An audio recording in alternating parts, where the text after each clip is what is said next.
Hello everyone, welcome to the channel code play. एंड आज हम बात कर रहे होंगे इंट्रोडक्शन टू जावा, जिसके अंदर हम अपने 4 टॉपिक्स को बात कर रहे होंगे। That is why Java, history of Java, OOPS concepts and how to run Java. So हम बढ़ते हैं अपने फर्स्ट टॉपिक के साथ, दैट इज वाई जावा। सबसे पहले मैं आपको ये बता देती हूँ कि जावा क्या है। जावा आपकी एक सिंपली प्रोग्रामिंग लैंग्वेज है जिससे आप बहुत सारी एप्लीकेशंस को बिल्ड कर सकते हो इजीली।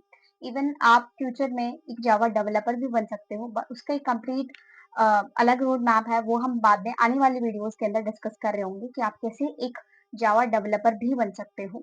सो हम अपने पहले टॉपिक के साथ बढ़ते हैं, that is why Java.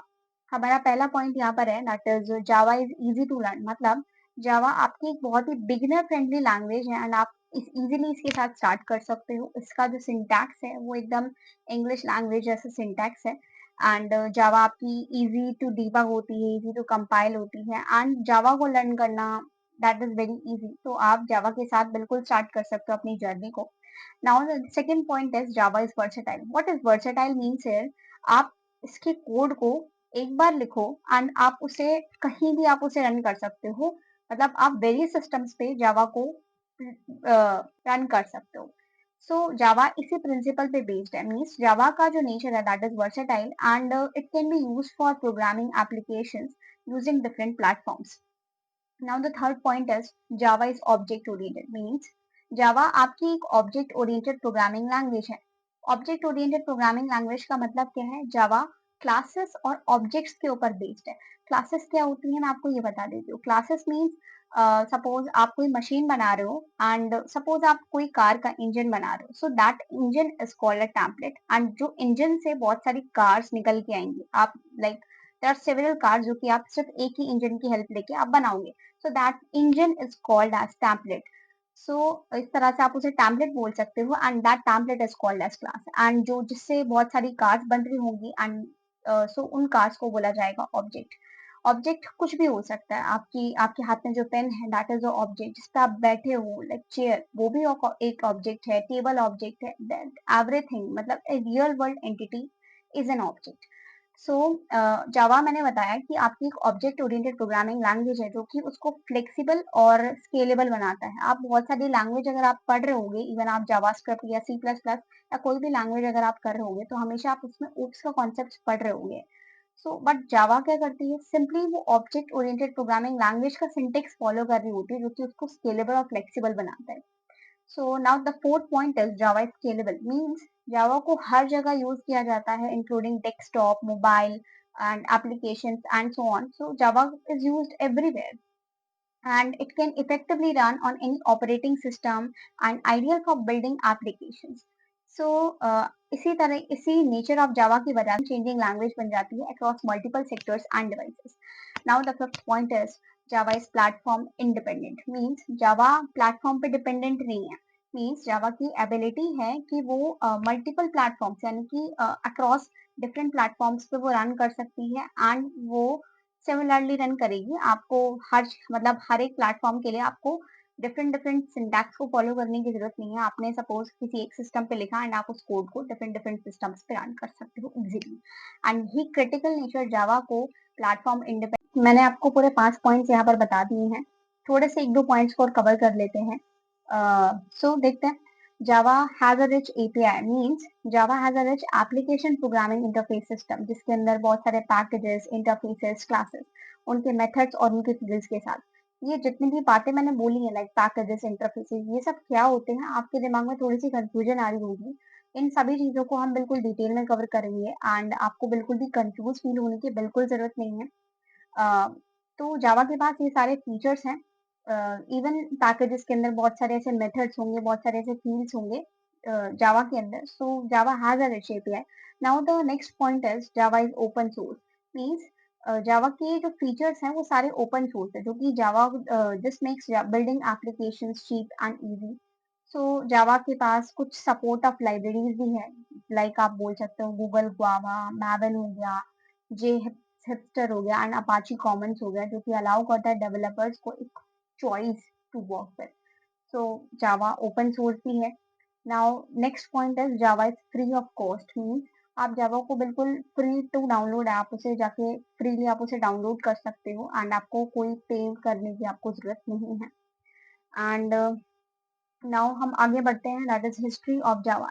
Java की हिस्ट्री के बारे में थोड़ा सा कवर कर लेते हैं, थोड़ा सा आपको ये फनीस्ट पार्ट होगा हमारी वीडियो का कि हिस्ट्री ऑफ जावा मतलब थोड़ा सा हम देखेंगे लाइक यहाँ पर हम जेम्स गॉसलिंग के बारे में पढ़ेंगे कि जावा का नाम कैसे आया। So let's begin. आप चाहें तो इस पार्ट को बिल्कुल स्किप कर सकते हैं, this is not very important, but मैं आपको सजेस्ट करूंगी कि आप थोड़ा सा लिटिल बिट हिस्ट्री के बारे में थोड़ा सा नॉलेज रखें। जावा आपकी एक ऑब्जेक्ट ओरिएंटेड प्रोग्रामिंग लैंग्वेज है जो कि जेम्स गॉसलिंग ने डेवलप करी थी इन द अर्ली 1990s में। अब उस टाइम पे क्या हुआ था 1990s के अराउंड, जो टीम थी उन्होंने एक प्रोजेक्ट को इनिशिएट किया एक लैंग्वेज को डेवलप करने के लिए फॉर डिजिटल डिवाइसेस, लाइक आप सेटअप बॉक्सेस बोल सकते हो, टेलीविजन बोल सकते हो, उन सब के लिए एक लैंग्वेज को डेवलप करने के लिए तो उन्होंने एक प्रोजेक्ट को इनिशिएट किया। और उस टाइम पे क्या था, सी प्लस प्लस थी ओरिजिनली, सी प्लस प्लस को कंसिडर किया जा रहा था उस प्रोजेक्ट में इनिशिएट करने के लिए, बट कुछ रीजंस की वजह से वो रिजेक्ट हो गई। सो जेम्स गॉसलिंग और उनकी टीम ने इस प्रोजेक्ट को ग्रीन टॉक नाम दिया था एंड जिसकी फाइल एक्सटेंशन डॉट जेपी थी एंड लेटर वो ओक बनी। सो ओक नेम जो था वो गॉसलिंग ने यूज किया after an oak tree that remain outside his office. Can you believe it, मतलब उनके ऑफिस के बाहर एक ओक ट्री था एंड दैट्स व्हाई उन्होंने उसका नाम ओक रख दिया। बट बाद में उन्हें जावा चेंज करना पड़ा आफ्टर मच डिस्कशन, बिकॉज ये इसलिए करा उन्होंने because it was already a trademark by Oak technologies. So Java जो नेम था वो डिसाइड हुआ after much discussion and it was so unique. Gosling इस नाम के साथ आए जब while they having coffee near his office. So I guess आपको भी थोड़ा सा इंटरेस्टिंग पार्ट लगा होगा ये चीज सुन के। जावा जो है कुछ प्रिंसिपल्स पे क्रिएट हुई like robust portable, that is platform independent, high performance, multi thread etcetera, and Java was called one of the 10 best products of 1995 by the time magazine. Now अब हम अपने नेक्स्ट टॉपिक के साथ जाएंगे, that is oops concepts. इसको हम आने वाली वीडियोस में बिल्कुल डिटेल में कवर करेंगे एंड आपको इवन नहीं भी समझ आता है देन नो प्रॉब्लम, आप उसे बाद में कवर कर सकते हैं इजीली। अभी हम बिल्कुल इसका अ, एक लिटिल एक्सप्लेनेशन देखेंगे कि ऊप्स क्या है। ऊप्स के अंदर हम अब कब कवर कर रहे होंगे अपने चार मेन पिलर्स को, that is inheritance, polymorphism, abstraction and encapsulation. अभी मैंने आपको ऑब्जेक्ट और क्लासेस के बारे में बता दिया है कि ये दोनों क्या है एंड चलो मैं आपको फिर से बता देती हूँ। ऑब्जेक्ट आपकी कोई भी रियल वर्ल्ड एंटिटी है, लाइक जो भी आपके आसपास है वो सब ऑब्जेक्ट है एंड क्लासेस बेसिकली क्लास को एक पैम्पलेट कहा जाता है। अब मैं बात कर लेती हूँ ऊप्स क्या है। ऊप्स के अंदर हम अपने चार मेन पिलर्स को पढ़ रहे होंगे, तो हम पहले के साथ स्टार्ट करते हैं, that is inheritance. Inheritance means जैसे आपके पेरेंट्स हैं एंड आपके पेरेंट्स से ऐसी कुछ प्रॉपर्टीज होंगी जो कि आपके अंदर आई होंगी and that is called as inheritance. Means आपने कोई एक क्लास बनाई, सपोज आपने एक एनिमल क्लास बनाई एंड एनिमल क्लास उसके अंदर आपने कोई मेथड्स वगैरह डिफाइन कर दिए। अब आपने एक और क्लास बनाई दैट इज डियर। अब डियर एनिमल क्लासेस की प्रॉपर्टीज को ऑफ कोर्स उसको इनहेरिट करेगा। यहाँ पर हम इनहेरिटेंस का यूज करते हैं, मींस एक पेरेंट क्लास से जब हम उसकी एक सब क्लास बनाते हैं एंड जब वो पेरेंट क्लास से अपनी प्रॉपर्टीज को इनहेरिट कर रहा होता है, that is called as inheritance. Next is your polymorphism. Polymorphism का मतलब क्या है? पॉली मीन्स मेनी फॉर्म्स, बहुत सारी फॉर्म्स। मीन्स आप क्या कर सकते हो, इसके अंदर हम दो मेन चीजों को पढ़ते हैं, that is method overloading and method overriding. Method overloading means हम पैरामीटर्स के बेसिस पे मेथड मतलब बहुत सारे मेथड्स को बना सकते हैं, लाइक हम उनके नंबर्स को चेंज कर सकते हैं एंड उनके टाइप्स को चेंज कर सकते हैं, वो हम डिटेल में कवर करेंगे, आपको ज्यादा परेशान होने की जरूरत नहीं। एंड मेथड ओवरराइडिंग इज आपने कोई क्लास बनाई, सिमिलर आपने कोई क्लास बनाई एंड आपने सिमिलरली एक और क्लास बनाई एंड जो चाइल्ड वाला मतलब जो सब क्लास वाला आपने जो मेथड बनाया वो उस मेथड को ओवरराइड कर रहा है। आपने सेम नेम के दो मेथड्स बनाए एंड वो मेथड उसको ओवरराइड कैसे करेगा। So these two are basically the technique जो कि हम देखेंगे। Abstraction means hiding inner complexities. Suppose आपके हाथ में रिमोट है एंड आप बेसिकली उसके ऊपर का पार्ट दिखा रहे हो, आप उसकी इनर इम्प्लीमेंटेशन तो उसके अंदर ही है ना, वो तो नहीं दिखा रहे आप, तो आप बेसिकली बाहर का पार्ट दिखा रहे हो, मीन्स आपने इंपॉर्टेंट चीज दिखा दी आपने जो भी उसकी अंदर की इम्प्लीमेंटेशन थी वो आपने हाइड कर ली, so that part that is called as abstraction. Now अब हम बात कर रहे होंगे इनकैप्सुलेशन की। इनकैप्सुलेशन का मतलब ये आपसे सब थोड़ा कैप्सूल वगैरह आपको समझ में आ रहा होगा, कैप्सूल कैप्सूल। सो यहाँ पर एक कैप्सूल के अंदर हम डेटा और प्रॉपर्टीज को कंबाइन कर रहे होंगे into a single entity that is called as class. जब भी आप कोई क्लास बनाओगे तो उसके अंदर आप डेटा को रखोगे, आप उसके अंदर मेथड्स को डाल दोगे, सो उन सबको कंबाइन करके जो बनता है that is a class. Okay, I hope you get it now. Now अब हम बात कर रहे होंगे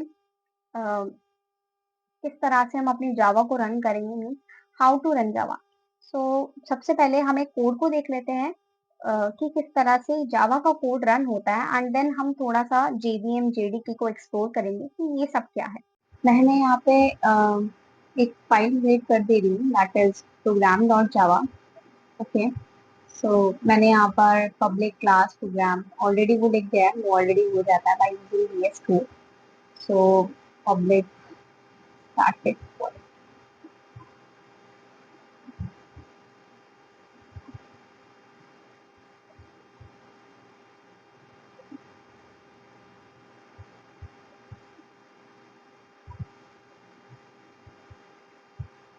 सी, मैंने एक स्ट्रिंग ले ली है that is hello world, and मैं इसको यहाँ पर प्रिंट कराने वाली हूँ account system dot out dot println एलन से हम यहाँ पर इन वीडियोज को प्रिंट करते हैं। अब हम रन करा लेते हैं अपने कोड को। सो here is the output, as you can see hello world print हो चुका है, एंड हमने अपने जावा के कोड को रन करा चुके हैं, एंड आप भी देख पा रहे होंगे this is a public static void main. And यहाँ पर स्ट्रिंग से आप इस पे हवर करोगे देन आपने देखा कि अभी कैसे पूरी डिटेल आ रही थी, एंड इस तरह से आपने प्रिंट करा लिया स्टेटमेंट को। एंड बाय यूजिंग मेन से ही आप किसी भी प्रोग्राम को रन करा पाते हो by using main function, and उसका मेन पार्ट होता है। तो इस तरह से आप किसी भी प्रोग्राम को रन करा सकते हो जावा। अभी आपने देखा कि किस तरह से हम जावा के कोड को रन करते हैं। आई होप आपको समझ आया होगा थोड़ा बहुत। जो आपने सिंटेक्स को देखा आपको थोड़ा सा इंग्लिश लैंग्वेज जैसे सिंटेक्स लगा होगा, एंड यहाँ पर जो भी मैंने कीवर्ड्स की बात करी दैट इज पब्लिक स्टैटिक, ये सब जो भी मैंने लिखा था कोड उन सबको हम डिटेल में कवर करेंगे, वो सब क्या होता है वो हम उसके कॉन्सेप्ट में फुल डिटेल में। अब हम थोड़ा सा थ्योरी पार्ट कर लेते हैं कि लाइक जावा बेसिकली रन कैसे करती है। अ, जब आप जावा का सेटअप कर रहे होंगे वो मैं आपको बताऊंगी कि आपको कैसे करना है बाद में। सो जब हम जावा का सेटअप कर रहे होंगे तो आपको आपको जेडीके नाम की कुछ चीज डाउनलोड कर रहे इंस्टॉल कर रहे होंगे। What is JDK? JDK is your Java development kit. Means यहाँ पर बहुत सारे ऐसे डेवलपमेंट टूल्स होंगे। अभी हम पैकेजेस वगैरह के बारे में बात कर रहे थे कि जावा के पास एक रिच एपीआई होता है, पैकेजेस होते हैं, मॉड्यूल्स होते हैं, इंटरफेसेस होते हैं, वो कहाँ से आते हैं? तो इसी के लिए आप जेडीके को डाउनलोड करते हो, that is a Java development kit, जिसके अंदर आपका जेआरई आता है एंड बहुत सारे डेवलपमेंट टूल्स आते हैं। अब जेआरई क्या है? JRE is your Java run time environment, जो कि जावा को रन करने का एनवायरमेंट प्रोवाइड करता है। अब जेआरई के अंदर आपकी आती है Java virtual machine, means JVM आप इसे बोल सकते हो। जेवीएम क्या करती है? आपके बाइट कोड को कन्वर्ट करती है into native code. Native code is your machine code आप बोल सकते हो, जो कि हम ह्यूमंस नहीं समझ सकते, वो मशीन का काम है। So and byte code is your 0 1 की फॉर्म में। सो जेवीएम का काम बेसिकली ये है। तो मैंने देखा कि जावा डेवलपमेंट किट के अंदर बहुत सारे ऐसे डेवलपमेंट टूल्स हैं जिनको हम बाद में एक्सप्लोर कर रहे होंगे, एंड जेआरई है जो कि जावा को रन करने का एनवायरमेंट प्रोवाइड करती है। एंड यहाँ पर मैंने आपको थोड़ा सा एग्जीक्यूशन पार्ट दिखा रखा है दैट इज आपका सोर्स कोड, जो कि अभी हमने जावा की फाइल बनाई थी। जो कंपाइलर है, कंपाइलर क्या करेगा? आपके सोर्स कोड को लेगा एंड उसे कंपाइल करेगा इनटू बाइट कोड। उसे कंपाइलर कन्वर्ट कर देगा into byte code. Then JVM क्या करेगी? जेवीएम उस बाइट कोड को लेगी एंड देन उसे नेटिव कोड में कन्वर्ट कर देगी। बिल्कुल इजी भाषा में अगर मैं बात करूँ तो बिल्कुल यही एग्जीक्यूशन प्रोसेस होता है जावा का। एंड इसी के साथ हमारा introduction to Java part complete होता है। I hope you all like the content, and upcoming videos में मैं आपके साथ डीएसए इन जावा सीरीज को लेके आ रही होंगी and there are lot of stuff जो कि मुझे आपके साथ डिस्कस करना है। कोड प्ले को लेके आने का मेरा बेसिकली मोटिव क्या था। आप नोट्स को इजीली एक्सेस कर सकते हो, डिस्क्रिप्शन बॉक्स में मैंने लिंक डाल दिया है, आप साइट्स को इजीली एक्सेस कर सकते हो। Please subscribe the channel, like the video, and to get more and more updates, go explore more and more. And अभी के लिए बाय, मिलते हैं नेक्स्ट वीडियो में।